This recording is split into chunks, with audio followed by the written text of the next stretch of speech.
Subscribe કરો વાત્સલ્ય coaching academy YouTube ચેનલને અને નવા વિડિયોની નોટિફિકેશન માટે બેલ આઇકન પર ક્લિક કરવાનું બિલકુલ ના ભૂલતા।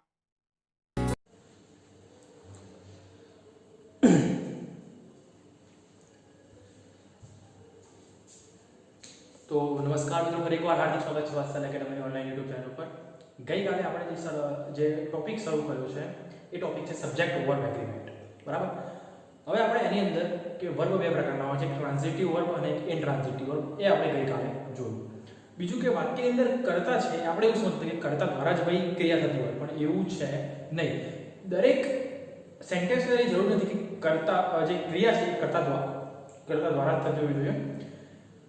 કર્તા દ્વારા ન પણ થાય અને ન પણ થાય એ શક્યતા છે। આપણે શું ધ્યાન રાખીશું કે જે કર્તા છે એ વાક્યનું કર્તા ધરતા હોય। કર્તા ધરતા એટલે તમે સમજી શકો છો કે વાક્યનું સર્વસ્વ હોય, જેને ઉદ્દેશીને ક્રિયા થતી હોય, જેના કારણે વાક્યનું વર્ચસ્વ હોય। જરૂરી નથી કે ક્રિયા છે એ કર્તા જ કરતો હોય। ઓકે, તો હવે આપણે જે છે અને જે ટ્રાન્ઝિટિવ અને ઇનટ્રાન્ઝિટિવ વર્બ જોયા। ટ્રાન્ઝિટિવ એટલે કે સકર્મક ક્રિયાપદ અને ઇનટ્રાન્ઝિટિવ એટલે અકર્મક ક્રિયાપદ, એ આપણે કાલે જોયું છે। એટલે એમાં હવે બહુ ટાઈમ આપણે વેસ્ટ કરવો નથી, આપણે આગળ ચાલુ કરીએ। તો હું તમને અહીંયા એક વાક્ય લખું છું, ખાસ ધ્યાન દેજો। A tree is very important to us। અને બીજું વાક્ય હું એવું લખું છું કે the leaves of a tree ખાલી જગ્યા very important તો ના લખીએ આપણે, યુઝફુલ લખીએ તો વધારે સારું લાગશે। આમ પણ ભાઈ ટ્રી યુઝફુલ જ છે, વાક્યમાં નહીં પણ વાસ્તવમાં પણ। ચોમાસાની સિઝન છે તો એક બે ઘર જોડે વાળી દીધું ચાલે, બરાબર। મેં તો કાલે 3-4 વાળી દીધા છે, હજુ વરસાદ બી હવે બરાબર પડવાનું શરૂ તો હવે જ છે ને, તો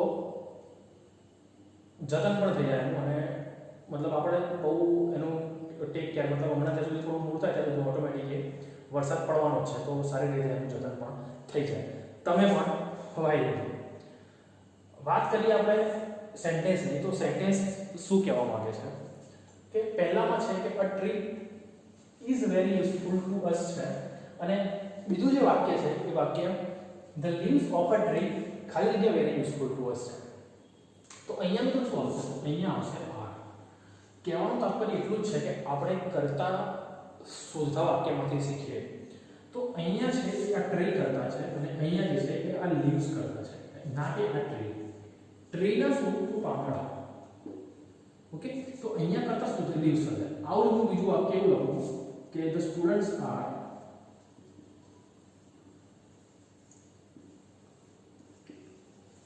very hard working।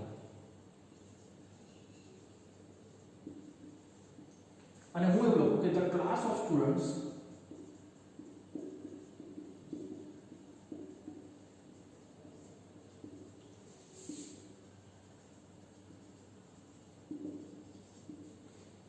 તો શું આવશે? the class of students, તો અહીંયા is આવશે, કારણ કે મેં કોની વાત કરી છે? ક્લાસની। અહીંયા કોની વાત છે? લીવ્સની। મતલબ આપણે કરતા શોધતા શીખી। અને હવે તમે વાક્યની અંદરથી કરતા શોધવા માટે સમર્થ હોવા જોઈએ। તમે હવે વાક્યની અંદરથી કરતા શોધતા શીખી શકતા હોવા જોઈએ। તો મિત્રો, અત્યાર સુધી કોઈ પિક્ચર હોય તો એ પિક્ચરનું આપણે કહીએ તો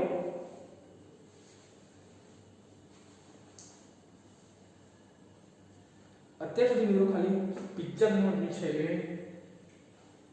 નંબરિયા પડે છે।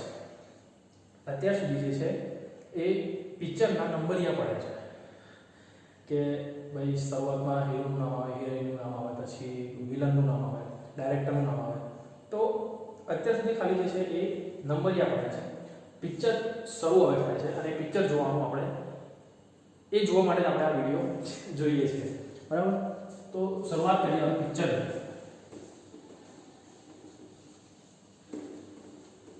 પિક્ચર ચાલુ કરીએ એક વિલન પિક્ચરની આપણે શરૂઆત કરીએ, બરાબર। તો હવે આપણે હું વાક્ય મિત્રો ખાસ આપણે શું શીખીશું કે મારો પ્રયત્ન એવો રહેશે કે તમે જ્યારે એક્ઝામમાં જ્યારે પણ એટેમ્પ કરતા હો પેપર એ વખતે તમારા માઇન્ડમાં બે વસ્તુ ક્લિયર હોવી જોઈએ કે એ જે ખાલી જગ્યા છે એ ખાલી જગ્યામાં કયો જવાબ આવે અને કયો જવાબ ન આવે એ પણ કેમ ના આવે એ પણ તમારા મગજમાં ક્લિયર હોવું જોઈએ. તો એ જ રીતે કે જવાબ આવશે તો કેમ આવશે અને નહીં આવે તો કેમ નહીં આવે એ સાથે આપણે એ દ્રષ્ટિકોણથી આપણે આ ટોપિક જે છે એ સમજવાનો પ્રયત્ન કરીએ. તો હું વાક્ય લખું છું, ખાસ ધ્યાન આપજો કે હું વાક્ય લખું કે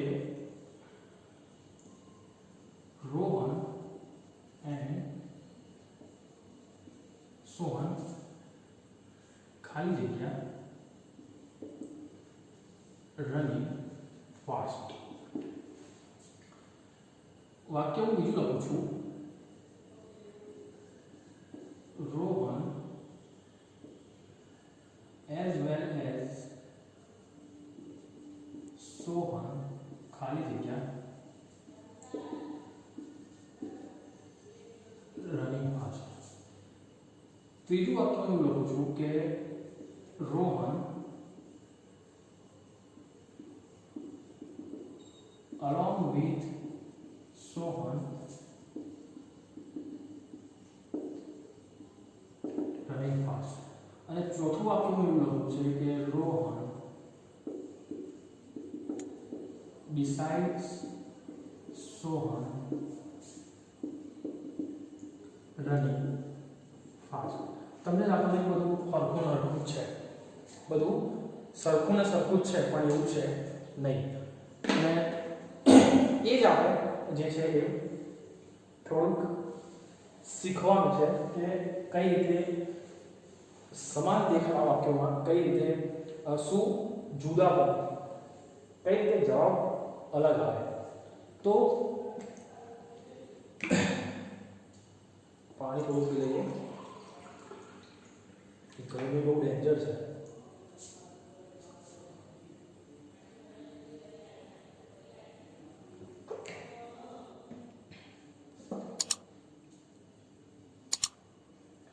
શરૂઆત કરીએ આજના આ વાક્યો સાથે. તો ભાઈ જુઓ, પહેલા આપણે આવ્યું છે રોહન એન્ડ સોહન ખાલી જગ્યા રનિંગ ફાસ્ટ. તો એક કરતા છે પ્લસ એક કરતા છે બરાબર બે કરવાનો અધિકાર ફક્ત અને ફક્ત એન્ડ પાસે છે. એન્ડ પાસે શું અધિકાર છે? તો બે કરતા એક સિંગલ કરતા આપણને આપેલા હોય એને બે કરવાનો એન્ડ થી જોડી અને 1 + 1 બરાબર 2 કરવાનો અધિકાર ફક્ત અને ફક્ત એન્ડ પાસે છે. એટલે એન્ડમાં ખાલી આર આવશે, બાકી બધામાં ઈ જ આવશે. આ આપણે સમજે 1 + 1 બરાબર 2 કરવાનો અધિકાર ખાલી એન્ડ પાસે છે, as well as along with અને બિસાઇડ્સ પાસે નથી. આટલું આપણે જોયા અને આઈ હોપ કે તમે સમજ્યા હશો. તો બાકીના જે વાક્યો છે, બાકીના વાક્યો ટુ બી નું જે રૂપ છે એ ટુ બી નું રૂપ કોના આધારે મૂકેલું છે એ આપણે જોઈએ. તો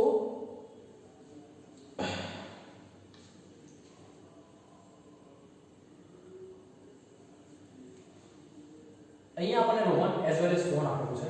તો બાકીના બધા વાક્યો એઝ વેલ એઝ હોય, અલોંગ વિથ હોય, કાં તો બિસાઇડ્સ હોય. આપણે પહેલું કરતા ધ્યાન દઈશું. આ ત્રણ પ્રકારના વાક્યોની અંદર પહેલા કરતાના આધારે અહીં ક્રિયાપદ અથવા ટુ બી નું રૂપ આવશે.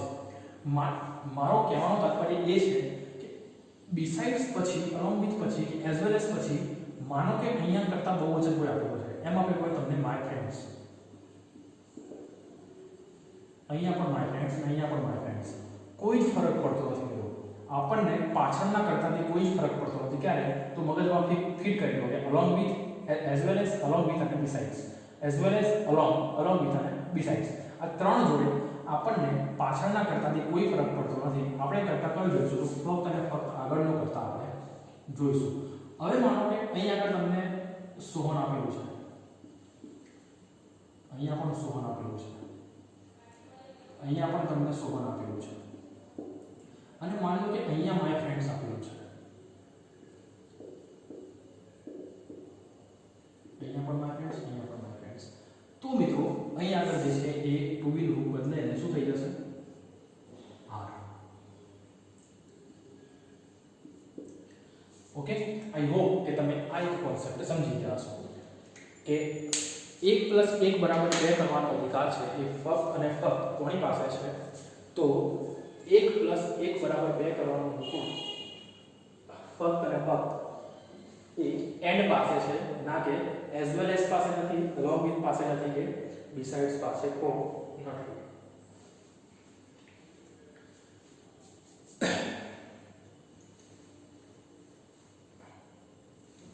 એક જ મિનિટ. બીજું વાક્ય આપણે એ જોઈએ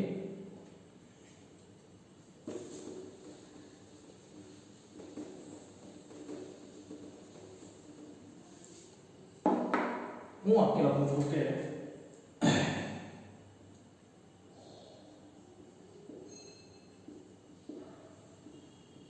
the director and the board members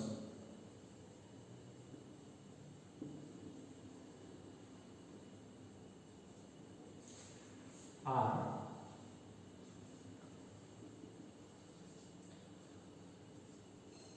coming for meeting.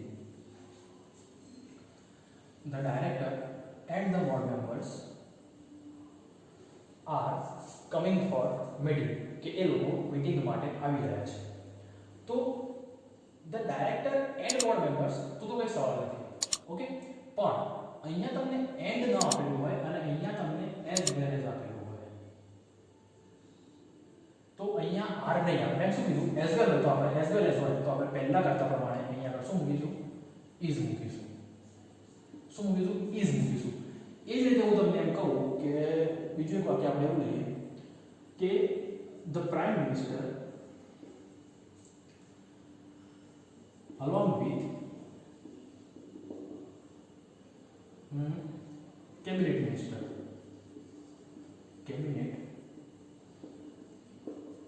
ministers ખાલી જગ્યા going to visit the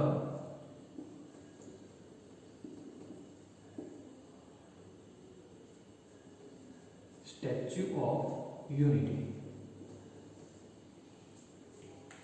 The PM along with cabinet ministers ખાલી જગ્યા going to visit the Statue of Unity. તો મિત્રો આ વાક્ય તમને જે દેખાઈ રહ્યું છે એ વાક્યની અંદર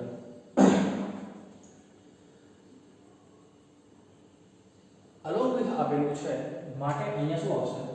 PM ના આધારે આપણે અહીંયા is મૂકીશું. ભૂલમાં પણ આ મિનિસ્ટર્સ ને જોઈ આ s ને જોઈ અહીંયા આગળ ભૂલમાંથી પણ r ના મૂકી દેતા. એનો શું as well as along with અને બીજું શું besides as well as along with અને besides. આ ત્રણ હોય એટલે આપણે હંમેશા પહેલા કરતાના આધારે ક્રિયાપદ અથવા ટુ બી ગ્રુપ મૂકીશું. ઓકે, આઈ હોપ કે તમને આ વસ્તુ ક્લિયર થઈ ગઈ હશે. બીજું આપણે જોઈએ તો હવે લઈએ આપણે એ ઈધર ઓર સમજીએ. ઓકે, આપણે હવે સમજીએ એ ઈધર ઓર સમજીએ. તો ભાઈ ઈધર ઓરમાં શું હોય છે? તો ઈધર ઓર તે આપણને ખબર છે કે આપણે જનરલી શું બોલતા હોય છે કે બેમાંથી કોઈ એક, પણ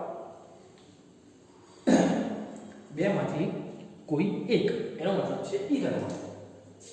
કે હું લખું કે ઈધર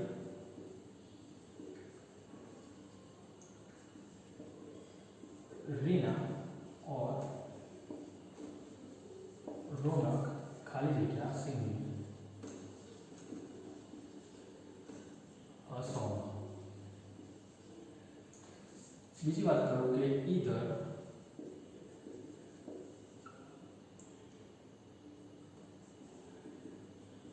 રીના और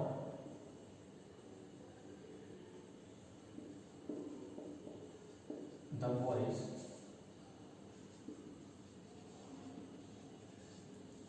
સિંગિંગ અ સોંગ. ત્રીજું વાક્ય હું એવું લખું, either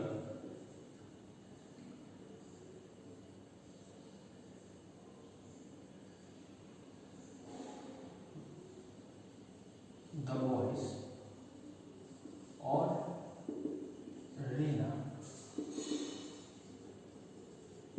singing a song. અને ત્રીજું વાક્ય હું એવું લખું, either the boys or the girls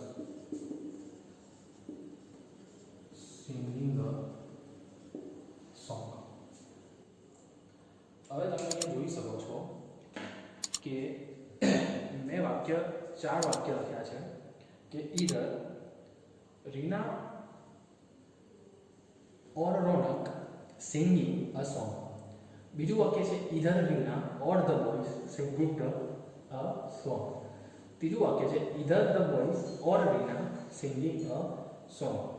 અને ચોથું વાક્ય છે કે either the boys or the girls singing a song. તો અહીંયા રીના અને અહીંયા રોનક.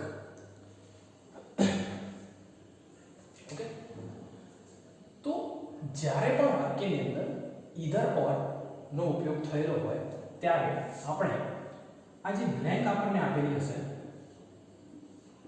આ બ્લેન્કના નજીકના કર્તાના આધારે આપણે અહીંયા ટોપીનું રૂપ અથવા તો ક્રિયાપદ મૂકીશું. હું તમને એમ કેમ નથી કહેતો કે ઓર પછીના આધારે, ખાસ ધ્યાન રાખજો, ઓર પછીના આધારે આપણે ટોપીનું રૂપ મૂકીશું એવું નહીં થાય. એનું કારણ છે કે માનો તમને પ્રશ્નાર્થ વાક્ય આપેલું હોય, ખાલી જગ્યા રીના ઓર ધ બોયઝ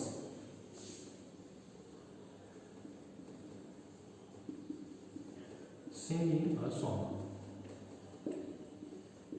અને અહીંયા તમારે એમ ઇઝ આર તમને વેર, તો આવા જ્યારે તમને ઓપ્શન્સ આપેલા હોય તો ખાસ ધ્યાન રાખજો કે અહીંયા જે છે એ આ ખાલી જગ્યા પહેલા તરત ન કરતા, ખાલી જગ્યા પછી તરત ન કરતા. તો અહીંયા આ પહેલા કરતાના આધારે આવશે અને અહીંયા જે છે એ આ કરતા બીજા કરતા. ટૂંકમાં આપણે શું રાખીશું કે શું યાદ રાખીશું કે ઓર પછીનું કરતા એવું યાદ નહીં રાખીએ. ખાલી જગ્યાની નજીકનું કરતા, ખાલી જગ્યાની નજીકનું કરતા, ખાલી જગ્યા છે એની નજીકનું કરતા રીના, તો રીનાના આધારે અહીંયા તો બિંદુ અહીંયા શું આવશે તો ઇઝ. આઈ હોપ તમને ક્લિયર થઈ ગયું હશે. તો અહીંયા હવે આપણે આખું વાક્ય વાંચવાની કઈ જરૂર નથી. અહીંયા રોનક તો અહીંયા ઇઝ, અહીંયા બોયઝ તો અહીંયા આર, અહીંયા રીના તો ઇઝ અને અહીંયા ગર્લ્સ તો આર. ટૂંકમાં આપણે નજીકનું કરતા જોઈશું.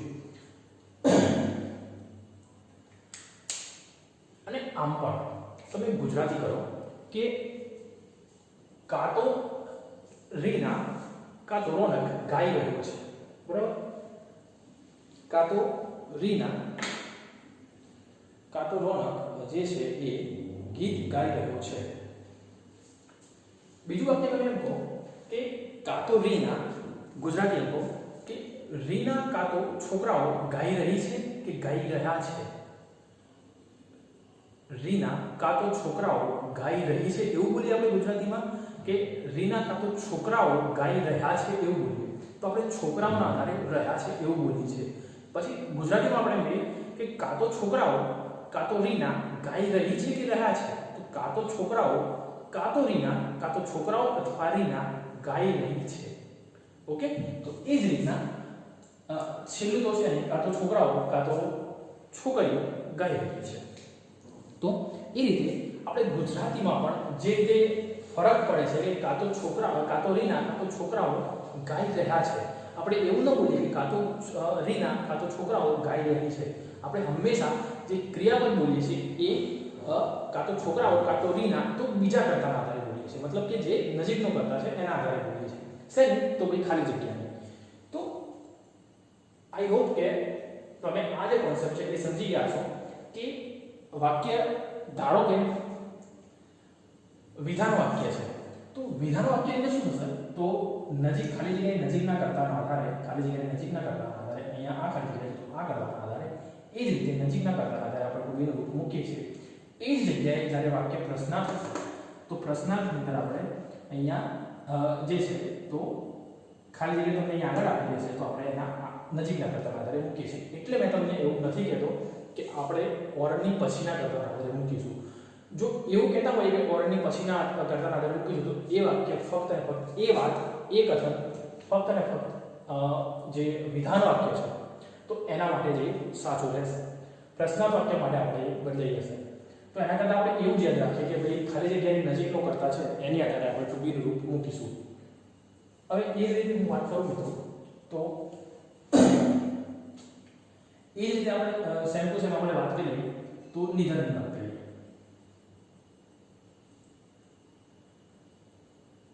અહીંયા આપણે ઈધનની જગ્યાએ બસ ખાલી શું કરી નાખશું નિધન.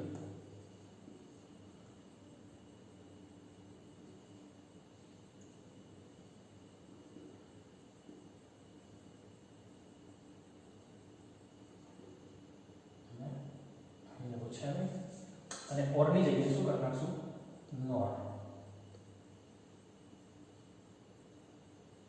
અહીંયા તો વાંધો છે. તો મારો કહેવાનો મતલબ એ છે કે કાં તો ઈધર ઓર કાં તો નીધર નોર કાં તો ઈધર ઓર કાં તો નીધર નોર એવા જે સેન્ટેન્સ છે એમાં આપણે ખાલી જગ્યાની તરત પહેલાના કરતાના આધારે આપણે જે ટુ બીનું રૂપ છે એ મૂકતા હોઈએ છીએ. ઓકે, હવે આની અંદર પ્રશ્નાર્થ વાક્યમાં ક્યારે તમને ખાલી જગ્યા આપેલી હોય કે ખાલી જગ્યા રીના અને અહીંયા નોર આપણે ક્યારે નહીં મૂકીએ. અહીંયા હંમેશા કારણ કે નોર એ શું છે તો એ ફક્ત એ નિધન જોડે જ આવે. વાક્યમાં નિધન જ નથી તો નોર ને આવે. મતલબ પ્રશ્નાર્થ વાક્ય જ્યારે બનશે તો એ નિધન મતલબ કે નોર વાળું તો પ્રશ્નાર્થ વાક્યમાં આવવાનો સવાલ નથી. પણ ઈધર ઓર છે તો એમાં ઓર વાળું જે વાક્ય છે એ પ્રશ્નાર્થ આવી શકે. એના માટે આપણે ઈધર ઓર જે છે એ આપણે એવું નહીં કહીએ કે ઓર પછીના કરતાના આધારે ક્રિયાપદ જે ટુ બી રૂપ અથવા ક્રિયાપદ જે છે એ આપણે મૂકીશું. પણ આપણે શું કરીશું કે જે ખાલી જગ્યા છે એ ખાલી જગ્યાની નજીકનું ખાલી જગ્યાની નજીકના કરતાના આધારે આપણે જે છે એ ક્રિયાપદ મૂકીશું. તો આજે આપણે આ બે જે કોન્સેપ્ટ હતો ત્યાં સુધી આપણે રાખીએ છીએ. તો આપણે પહેલાં શું શીખ્યા તો પહેલાં આપણે એ શીખ્યા કે એન્ડ છે તો 1 + 1 બરાબર 2 કરવાની જે અધિકાર છે એ ફક્ત અને ફક્ત એન્ડ માટે છે. As well as along with અને ડિસાઇડ્સ છે એમાં હંમેશા એના પહેલાના કરતાના આધારે આપણે ક્રિયાપદ મૂકીશું. જો પહેલાનો એક વચન હશે તો ક્રિયાપદ ઇઝ જેવું આપણે અત્યારે મૂક્યું, કાં તો ભૂતકાળ હોય તો વોઝ, કાં તો કોઈ ક્રિયાપદ જેનું કોઈ આપણને ક્રિયાપદ આપેલું હોય તો મતલબ કે પહેલા જો એક વચન હોય તો પાછળ સાદું વર્તમાન કાળ તો એસ કે ઈએસ વાળું મૂકી આપણે એ રીતના પહેલાના કરતાના આધારે આપણે મૂકીશું. શેમાં તો એઝ વેલ એઝમાં યાદ રાખીશું. બીજી વાર આપણે શેમાં યાદ રાખીશું તો as well as along with અને બિસાઇડ્સ આ ત્રણની અંદર આપણે પહેલાના કરતાના આધારે ક્રિયાપદ મૂકીશું અથવા તો ટુ બી મૂકીશું.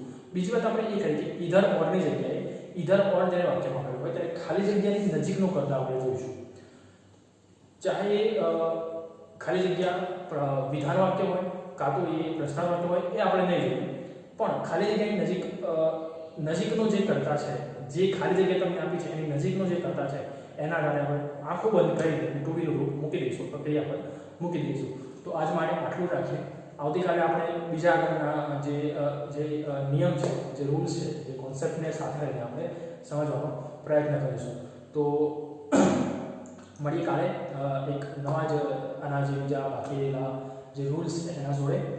તો thank you very much for connecting with us. મળીએ આવતીકાલે. ત્યાં સુધી ખ્યાલ રાખો, સુરક્ષિત રહો.